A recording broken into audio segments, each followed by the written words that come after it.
आपका आहार अगर शुद्ध है तो आपका विचार भी शुद्ध होगा, और आपका विचार शुद्ध है तो आपका व्यवहार भी शुद्ध होगा। आहार पर ही सब कुछ निर्भर है। और एक बात आपको बता दें, अगर भगवान की कृपा आपको चाहिए, आज लोग 4 घंटे माला जप रहे हैं और शाम को बकरा मुर्गा चबा रहे हैं। ये स्थिति लोगों की है। भागवत जी के चतुर्थ स्कंध में प्रचेताओं ने नारद जी से पूछा कि ये बताइए भगवान की कृपा कैसे प्राप्त हो। नारद जी ने कहा कुछ भी करने की आवश्यकता नहीं, जीवन में 3 काम केवल जो व्यक्ति करे, आस तुष्यत जनार्दन, भगवान उसके ऊपर शीघ्र प्रसन्न हो जाते हैं। कौन कौन सा कार्य? दयया सर्वभूतेषु संतुष्ट्या येन कीनवा सर्वेन्द्रिय प्रशांतात्मा आशुतुष्यति जनार्दन। चींटी से लेकर हाथी पर्यंत सभी प्राणियों पर, जीवों पर जो दया करे, दयया सर्वभूतेषु संतुष्ट्या येन कीनवा, भगवान ने जो दिया है, जैसा बना दिया है, उसमें जो संतुष्ट है।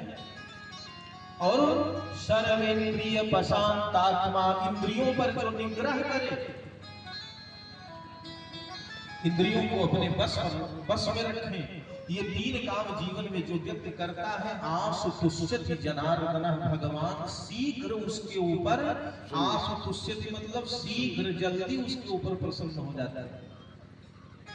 लेकिन समस्या हमारे आपके जीवन में बंधुओं यह है कि हम भगवान का पूजन तो 4 घंटे करते हैं, लेकिन भगवान ने जो शास्त्रों में कहा है उसको मानने को तैयार नहीं है। ये बड़ी विचित्र समस्या है। पितामह भीष्म ने महारानी द्रौपदी से कहा, मैंने उस समय दुर्योधन का दूषित अन्न खाया था, और इसके बाद मोक्ष धर्म, स्त्री धर्म, भगवत धर्म, तीनों धर्म का निरूपण पितामह भीष्म ने किया। और महाराज माघ शुक्ल पक्ष एकादशी तिथि थी। पितामह भीष्म ने 11 श्लोक में पुष्पताग्रा छंद में भगवान कृष्ण की स्तुति की। केवल एक बात आपको बताएंगे और फिर कथा का विराम करेंगे, क्योंकि अब विलंब हो रहा है।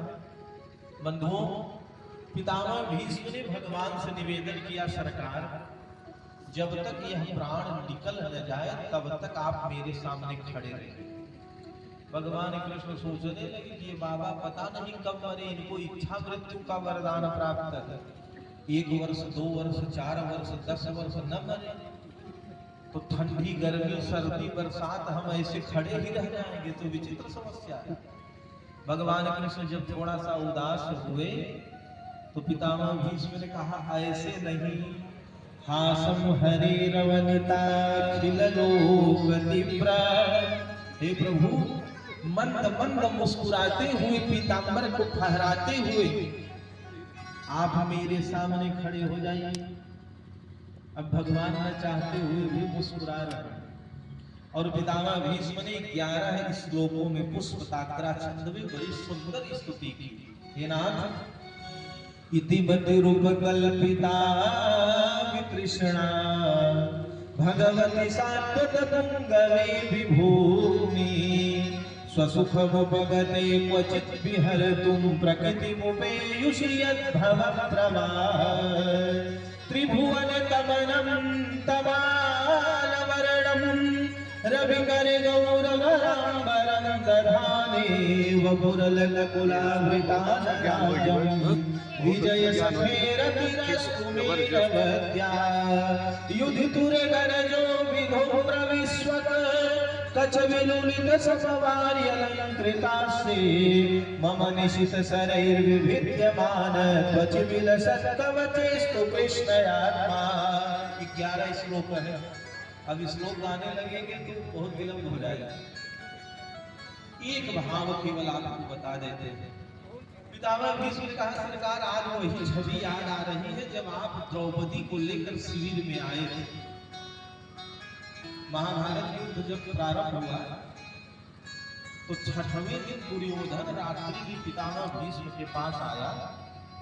दुर्योधन ने कहा, खाते हमारा हो और प्रेम पांडवों से करते हो। अगर आप चाहे तो एक दिन में ही महाभारत युद्ध समाप्त हो जाए। आपके अंदर इतना सामर्थ्य है कि पांचों पांडवों को 1 घंटे में मार सकते थे। पितामह भीष्म ने कहा, मेरे ऊपर पक्षपात का आरोप लगा रहा है। क्रोध में आकर उन्होंने प्रतिज्ञा कर ली। पितामह भीष्म ने कहा, अगर ऐसी बात है तो मैं प्रतिज्ञा करता हूं, कल से 1 पांडव रोज मारूंगा।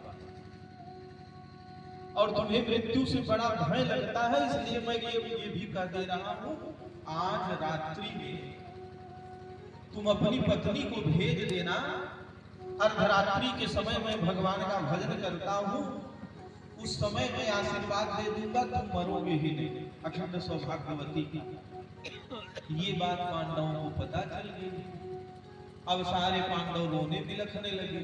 भगवान कृष्ण सायंकालीन बेला थी, अमरूद खाते हुए अर्जुन के शिविर में प्रवेश किए तो अर्जुन अपने सिंहासन पर बैठकर रुदन कर रहे थे। कन्हैया ने पूछा रोने का कारण। अर्जुन ने कहा कि 1 पांडव मारने का संकल्प किए हैं, पता नहीं कल मेरा ही नंबर लग जाए। और भाई मृत्यु कौन मरना चाहता, मृत्यु तो तुझसे सभी डरते हैं। अच्छा, कन्हैया भी बड़ी कौतुकी। भगवान कृष्ण ने कहा, महापुरुष इस संसार में जो जन्म लिया है तो मृत्यु तो सुनिश्चित है। जातस्य हि ध्रुव मृत्यु ध्रुवं जन्ममृतस्य। अर्जुन ने कहा, मृत्यु सामने नेत्रों से दिख रही, उपदेश मत दीजिए, बचाने का उपाय बताइए। ये तो मैं भी जानता हूं कि मरना तय है। अच्छा, आप सोचिए, अगर किसी 20-30 वर्ष के बालक का एक्सीडेंट हो जाए, हाथ पैर टूट जाए और आप हॉस्पिटल में जाए देखने के लिए और उससे कहें कि देखो घबराओ मत, मरना तो तय है, तो उसको कैसा लगेगा? वो क्या सोचेगा कि हमारे हिंद ऐसी है कि दुश्मन है? भगवान ने कहा कि मृत्यु तो तय है। अर्जुन ने कहा, बचाने का उपाय बताएंगे कि मृत्यु तय है। और कन्हैया तो बड़ी कृपालु, और आपसे निवेदन करें, दुर्योधन ने एक बार भगवान कृष्ण से पूछा कि ये बताइए, पांडव आपके अगर सगे संबंधी हैं तो हम भी हैं, तो आप पांडवों पर कृपा क्यों करते हैं? भगवान कृष्ण ने दुर्योधन से कहा कि दुर्योधन, मैं पांडवों पर कृपा नहीं करता। ये बात असत्य है, मैंने अपने जीवन में पांडवों पर कृपा ही नहीं की। तो किसके ऊपर किए? भगवान ने कहा कि युधिष्ठिर धर्म है, भीमसेन बल है, अर्जुन विवेक है, नकुल सहदेव रूप और गुण है। जिस व्यक्ति के पास धर्म, बल, विवेक, रूप और गुण ये 5 हो और इसके बाद अगर दया न हो तो उसके ऊपर मैं कृपा नहीं करता। इन 5 के बीच में दया रूपी द्रौपदी है, इसलिए मुझे दया करना पड़ता है। और इसीलिए जिस अश्वत्थामा को मारने के लिए भगवान कह रहे हैं, उस अश्वत्थामा को द्रौपदी ने मुक्त करवा दिया। इसीलिए कन्हैया ने इसी प्रसंग में द्रौपदी का नाम अपने मुख से कृष्णा रखा। भगवान ने कहा, तुम्हारे हृदय में मुझसे ज्यादा दया है, इसलिए मेरा नाम है कृष्ण, तो तुम्हारे नाम में एक अक्षर ज्यादा रहेगा, एक अंक तेरा नाम होगा कृष्णा। मुझसे भी ज्यादा दया तेरे अंदर द्रौपदी। और दया का उल्टा करिए तो क्या होगा? याद। भगवान को याद करिए तो भगवान दया करेंगे ही करेंगे। भगवान कृष्ण अर्धरात्रि की बेला में द्रौपदी के शिविर में चले गए और हाथ पकड़कर द्रौपदी को पलंग से उतार लिए और द्रौपदी को सिखा दिए, देखो जब तक पितामह भीष्म आशीर्वाद न दे दे तब तक घूंघट मत उठाना। लेकर चल दिए। द्रौपदी महारानी थी, जो चप्पल पहनी थी महारानी द्रौपदी, चट चट की जब आवाज करने लगी बंधुओं, तो कन्हैया इतनी कृपालु की चप्पल अपने हाथों से निकालकर पीतांबर की एक छोर जय हो कान के नीचे दबा ली। क्या बात है। एक बात आपसे और निवेदन कर दे, ऐसा भगवान किसी दूसरे धर्म में नहीं किसी को मिल सकता। हमारे यहाँ हमारे भगवान हल भी जोतने को तैयार हैं, जल भी पिलाने को तैयार है, आपको गोद में भी लेने को तैयार है। हमारे आपके अंदर वो योग्यता, वो सामर्थ्य होनी चाहिए। भगवान कहीं गए थोड़ी नहीं। प्रहलाद जैसी भक्ति, मीरा जैसी भक्ति हो तो भगवान आज भी प्रकट होने को तैयार है। पीताम्बर के छोर में चप्पल लपेट कर कान के नीचे दबा लिए और शिविर में पहुंच गए। पितामह भीष्म अंदर समाधि में लीन है, अर्धरात्रि की बेला है। कन्हैया ने कहा मैं अंदर नहीं जाऊंगा, तुम अकेले जाओ। द्रौपदी गई अंदर शिविर में, तो अर्धरात्रि की बेला थी, भीष्म की लगी समाधि थी। मन प्रभु चरणों में लीन रहा, उस जगह न कोई व्याधि थी। द्रौपदी ने जाकर सिर रखा चरणों में भीष्म पितामह को। महारानी द्रौपदी जाकर के पितामह भीष्म के चरणों में जब प्रणाम करती है, तो पितामह भीष्म को लगा कि दुर्योधन की पत्नी भानुमति आई है, एक हाथ का घूंघट था। तो आशीर्वाद मुख से निकला, सौभाग्यवती भव तू बेटी।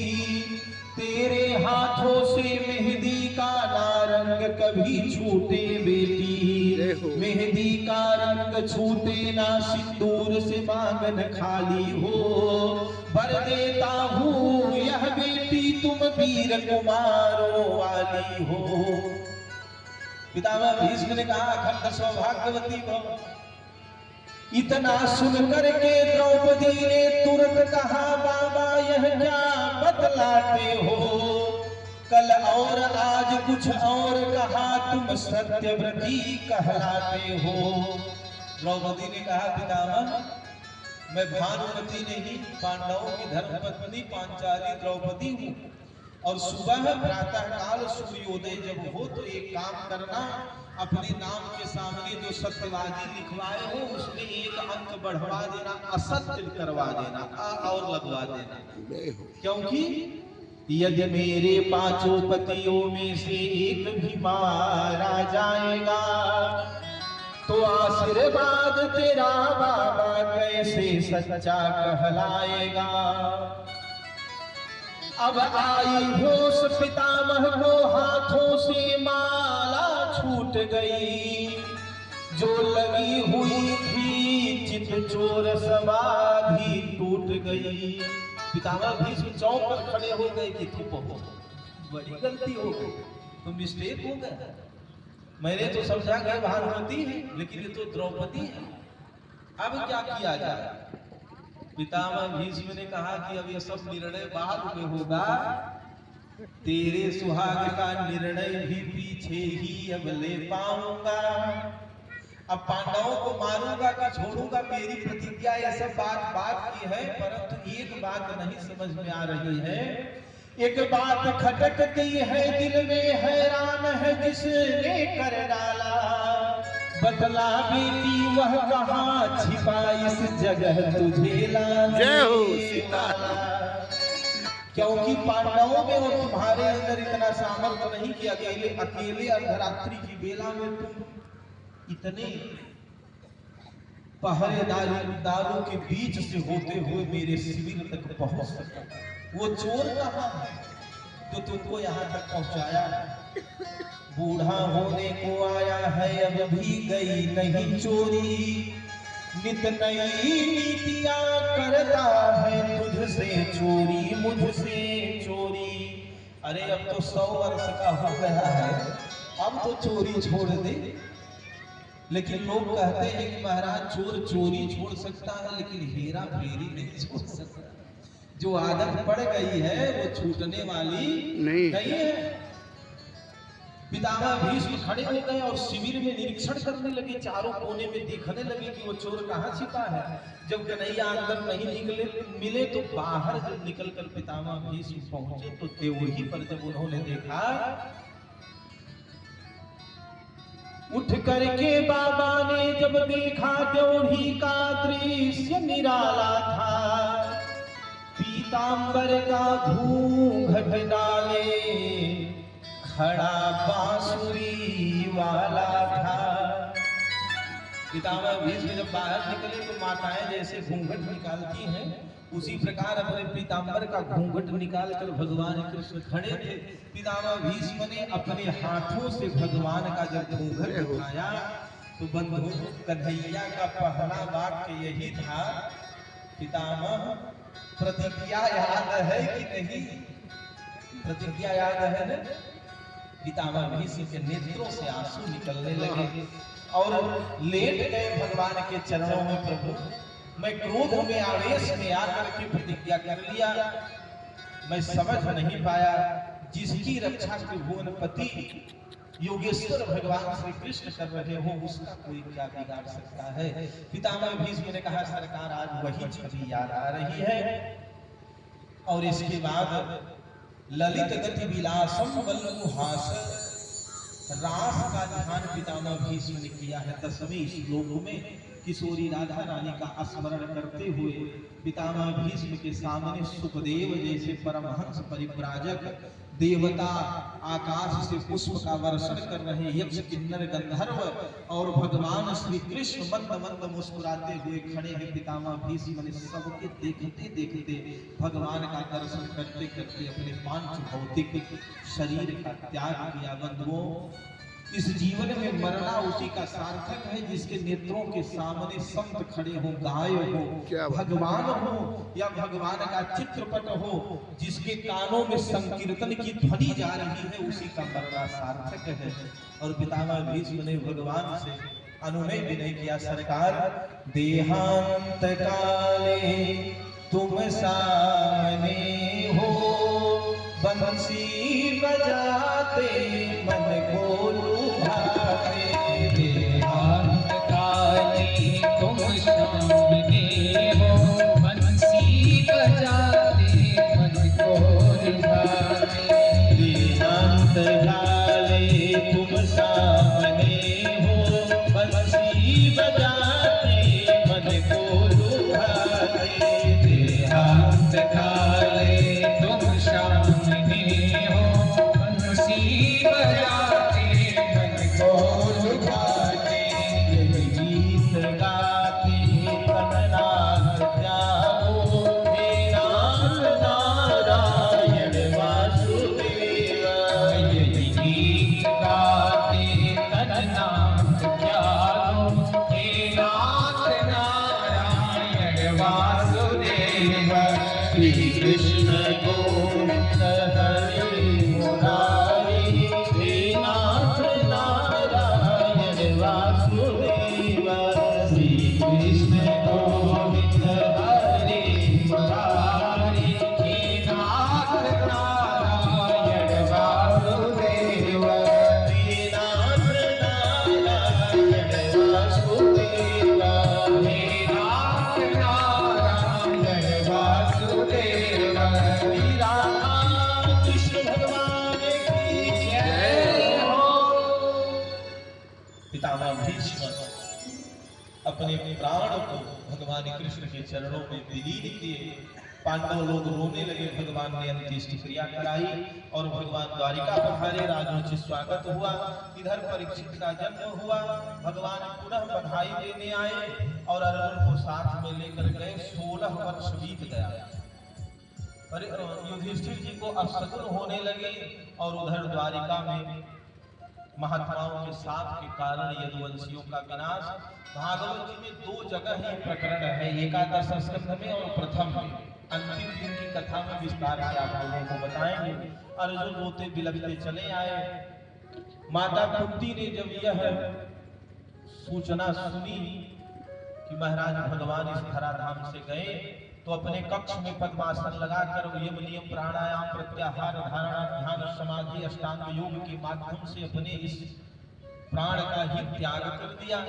अंत्येष्टि क्रिया करके पांडव भी स्वर्गारोहण के लिए गए। राजा परीक्षित 16 वर्ष की आयु में सिंहासन पर बैठे और एक दिन गए राज्य की व्यवस्था देखने, तो उन्होंने देखा कि एक बैल है जिनके 3 चरण टूट गए पैर, एक पैर पर खड़ा है। गौ माता रुदन कर रही है। अब बैल ही धर्म है और गौ माता ही पृथ्वी है। ये संवाद आप लोगों को कल सुनाएंगे। पूरा हुआ यही पर वाणी को विश्राम। आइए क्वेश्चन संकीर्तन। इसके बाद हमारे मुख्य यजमान आदरणीय श्री अमरजीत सिंह जी आप लोगों से कुछ निवेदन करेंगे। आरती और प्रसाद लेकर बंधुओं तब जाइए। देखिए एक निवेदन आपसे कर दें। कुछ लोग दूर से आए हैं, दाना भी हुए, सर्दी का मौसम है, लेकिन बंधुओं हम भी ये चाहते हैं कि जल्दी से जल्दी आप लोगों को छोड़ दें, लेकिन कथाएं इतना है कि बहुत कम बोलने के बाद भी इतना समय हो जाता है। दूसरी बात, यहाँ बैठने के बाद समय का पता ही नहीं चलता है कि कब कितना बज जा रहा है। प्रेम से बोलिए भगवत्सल भगवान की जय। हम सब के बीच में आदरणीय श्री ओम प्रकाश सिंह जी उपस्थित हैं। आपको बहुत बहुत साधुवाद। भगवान सबका मंगल करें, कल्याण करें। श्री राधे राधे गोविंद गोविंद राधे, श्री राधे राधे गोविंद गोविंद राधे, श्री राधे राधे गोविंद गोविंद राधे, श्री राधे राधे गोविंद गोविंद राधे, श्री राधे राधे गोविंद गोविंद राधे, श्री गोविंद राधे गोपाल राधे, गोविंद राधे गोपाल राधे, गोविंद राधे गोपाल राधे, गोविंद राधे गोपाल राधे, श्री राधे राधे गोविंद गोविंद राधे, श्री राधे राधे गोविंद राधे, राधे राधे गोविंद गोविंद राधे, श्री राधे राधे गोविंद गोविंद राधे। श्री राधा गोविंद भगवान की जय हो।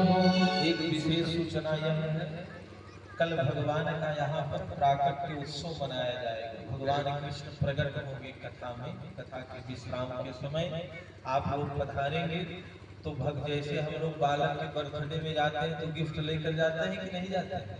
जाते हैं। तो भगवान कल प्रकट होंगे, उनके लिए कुछ उपहार लेकर के आइएगा। नहीं कुछ है तो कम से कम तुलसी दल या एक पुष्प ही लेकर के आइएगा और चढ़ाकर प्रणाम करिएगा प्रकट होने के बाद। प्रेम से बोलिए भगवत्सल भगवान की जय।